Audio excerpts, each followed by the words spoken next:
All right, Alexander, let's do an update on what's going on with the economic situation and the sanctions, oil embargoes, buyers cartels and price caps, and all of a seventh round of possible sanctions now. Inflation 8.6% in the U.S. and they're low balling that number. There's no doubt about that. Consumer confidence is at an all-time low. I was reading an article just yesterday which says that thousands of pubs in the UK fear closing down because of the inflation and the high energy costs and the fuel costs. Just a real grim picture. Crypto is getting beaten to oblivion. The stock market is a mess. I mean, what a bleak and dark financial picture. And yet, the EU, the Biden White House, the collective West, they're talking about a seventh round of sanctions, and they're doubling and tripling down. It seems there is no reverse gear on these guys. No, there is no reverse gear. On the contrary, I mean, they've now got themselves in this situation and they don't really know what to do. So when they don't really know what to do, the only thing they can think of doing is putting their foot even further, pressing it even further down on the accelerator. that's the trouble. You don't reverse, you don't stop, you just go forward faster over the cliff. I have to say, getting these economic numbers, and we've now had also a GDP figures from Britain, which show a GDP contraction. And this is unexpected, apparently. It was unexpected that there would be a GDP contraction in May, just as it was unexpected for some people that inflation would actually increase in May in the United States. I was reading after the April readout, which was again higher than expected, but there was all sorts of people who were saying, because monetary policy is tightening, because all sorts of things are happening, because this thing is now unwinding, that inflation is going to start falling, that we've reached the peak, that it's going to start calming down at this point. And, again, I have to say, I did ask myself, what planet are these people on? Their inability to understand the connection between what is actually happening in the streets, in the pubs, in the shops, in the factories, in the offices, in terms of people's jobs, in other words, in the real economy, and their own decisions. It is staggering. It's like I have never known it at any time in my lifetime. They cannot accept, they will not accept that what they're doing is in fact what is responsible for this crisis. The result is that the crisis gets worse. They always come back and say that they are surprised, but then because they won't accept responsibility and they won't acknowledge their own mistakes, and Biden has never acknowledged any mistakes in economic decision making at any time, they just go and do more of the same, which therefore makes the situation even worse. His only policy, as far as I can see, and it's been picked up in other places too now, is that it's all Putin's fault. That Vladimir Putin is the man who's increasing the prices. He's imposed this food war on the world and this oil war on the world. And, our sanctions have nothing to do with any of that. Yeah, that's fine. That's his line, and we understand the thinking behind it, which is okay. It's dumb policy, but okay. We expected that they would try to blame this on Putin, as did the Kremlin. The Kremlin expected this as well, and Putin has come out with many statements saying, this has nothing to do with with what we're doing in Ukraine at all. But let's say that that a large portion of Americans do buy into it, the Putin price hike and the Putin tax. Let's just say it works. As this continues, though, you have to believe that even the half of the United States, the 50% of the United States, I'm just putting a number out there, 50% of the United States that believes this narrative that it's Putin's fault will still be angry with Biden and the Biden White House. They may say, okay, so Putin did this by invading Ukraine and cutting off food and cutting off oil and doing all of these horrible things, right? He's the worst person in the world, but what are you going to do about it? Biden White House. I mean, at the end of the day, you have to imagine that even people that buy into these lies are going to ask the White House, well, okay, where do we go now from here? Well, absolutely. I mean, one of the mistakes that they're making, by the way, and I mean, I want to say this, is that, of course, what they're doing is that they're making Putin seem an incredibly powerful figure because he's able to control food prices and oil prices. He's able to hurt people in their pockets, in their wallets, in their livelihoods, in their everyday lives. And you really want to build up your enemy to make him, or your adversary, to make him seem as powerful as that? Because that's what they're achieving. Except fighting a war in Ukraine. Well, exactly.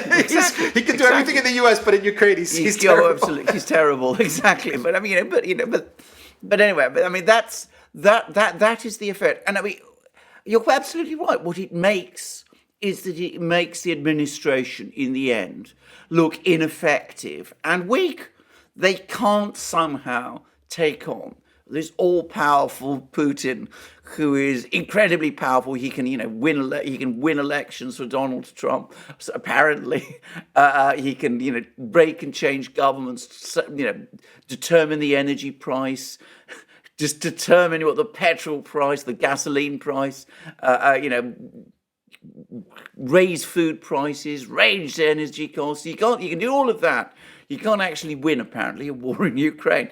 But that's what they're doing. That's what they're building. And of course, people will ask, well, really, if you can't deal with this, if you can't look after the American people or the European people or the British people or the German people or any of these people, well, what is the good of you at the end of the day? What exactly are you providing us with? And sooner or later, there will be a political cost. And of course, the danger is that when, of course, some rationality is brought back and some kind of a deal is cut, Putin is going to look an even bigger winner than he would otherwise have done, because we will have in effect submitted, or so it will seem, submitted to him. But anyway, that's for the future. That's how things may turn out.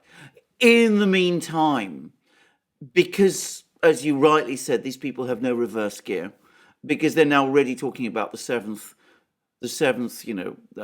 sanctions, the seventh succession of sanctions that they're going to do, because of all of these other things.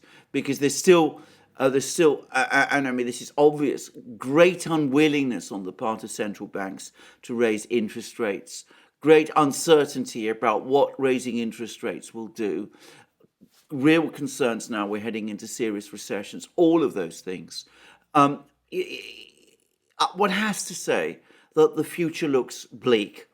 And if we are going to see a change, it has to come with fundamental, radical changes in governments. And realistically, that can only happen in the United States.